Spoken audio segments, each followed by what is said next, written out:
Hello, this is an ongoing series about early jazz and early popular music from the early 20th century. Pop music comes from somewhere, and so I'm going to try to figure out why it was created like it was. Now, some researchers talk about how jazz is fully American and it mostly comes from New Orleans. However, other researchers talk about how jazz music and pop music is from different cultures and different regions and different ethnicities from all over America in the early 20th century. So we'll start from square one, and this video is going to talk about ragtime and small brass ragtime bands. And the one following is going to be about music hall records. And the third one will be about light operetta. And these three styles are typical of what was popular before World War I. Now, in the background, you'll hear some military-style ragtime brass band. This is a rag based on a Hungarian rhapsody, and this was a theme that was popular about that time in 1905 that most everybody would have known, and then this recording is a takeoff on that popular theme, but is in a ragtime style. A word about the technology that we're hearing is it does not utilize any electronic or electrical recording. It's simply from vibrations in the recording studio, and then it's etched on a metal master, and then the metal master is pressed to make many shellac discs that are then sold.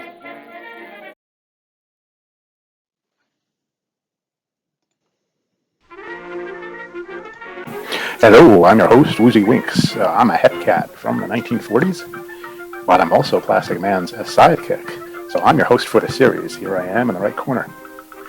So I have to ask, why does music change? And why does band music change so much from 1905 to 1933? Well, there's a bunch of reasons. There's change in technology, where dance hall musicians and little dance bands can actually be heard a little more properly, so that the drums can be heard, the double bass can be heard.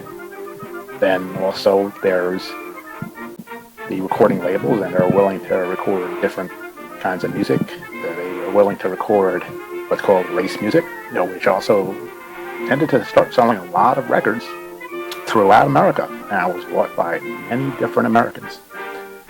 And also, record labels were willing to record from all sorts of different people, and from throughout the United States, not only in Chicago and New York City. And then there's the explosion of radio, which became really, really popular, I think, after 1923. So the recording industry started reflecting some of the popularity of radio, where there were live broadcasts of small bands that had very, very high fidelity for that time.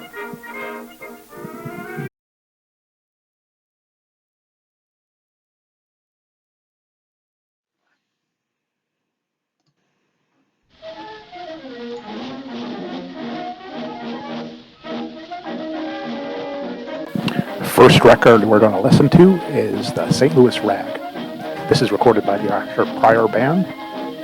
So let's listen for 1 minute.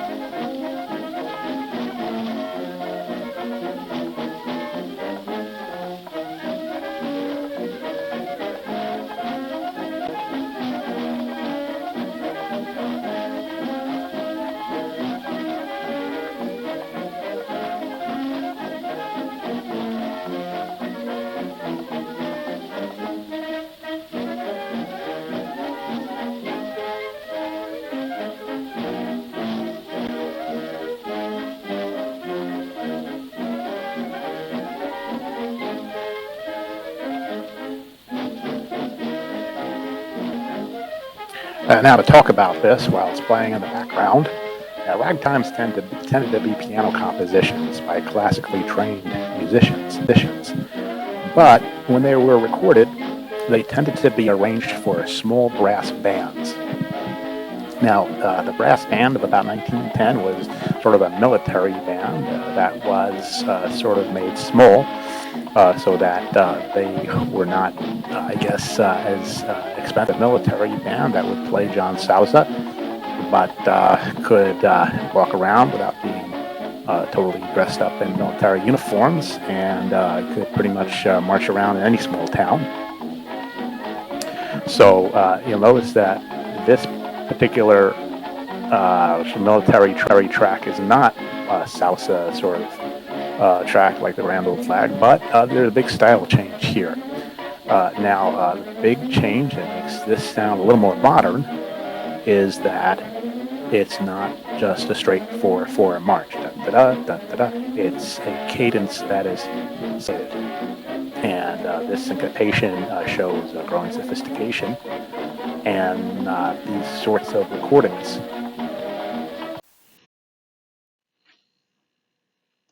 Okay, so this is the sheet music for the St. Louis Rag, and in the background is a little MIDI of the St. Louis Rag composition, very much simplified, so we can hear what the structure of the ragtime is. So there's an introduction and the main theme, and it's highly syncopated with a brisk 2/4 time.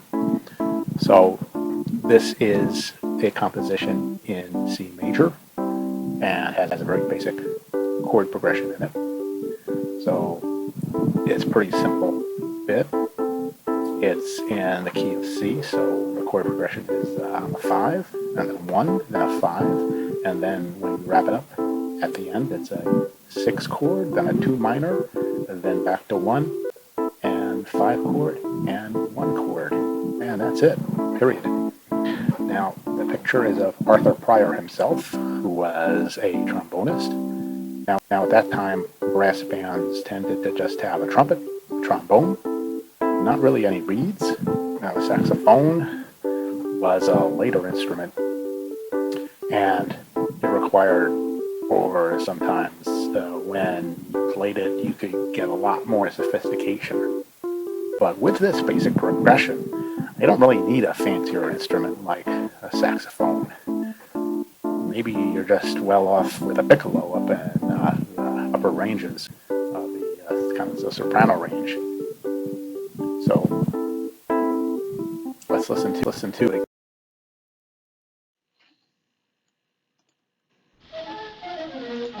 Well, groovy cats and chicks, that's it for this episode, and we'll see you later when we take you to the music hall.